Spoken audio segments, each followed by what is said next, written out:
At least kalau lapar gue nggak marah-marah. At least gue nggak pernah pacaran cuma 3 hari doang terus putus. Pas.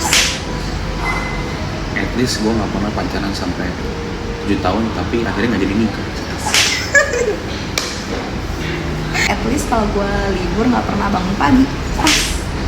At least kalau pergi gue nggak pernah bingung mau pakai baju apa.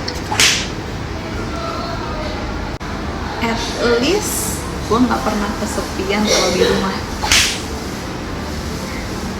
At least kalau pergi gue nggak pernah bingung mau kemana. At least tiap kali habis makan pulangnya gue nggak perlu olahraga terus. At least kalaupun gue harus olahraga tapi gue lebih tinggi daripada lo. At least kalau gue main game gue nggak ngeluarin duit buat beli skin mahal. At least walaupun gue miskin tapi minat gue tinggi. At least gue nggak pernah diingetin minum setiap hari. At least kalau gue gunting rambut itu 1 tahun sekali bukan 1 bulan sekali.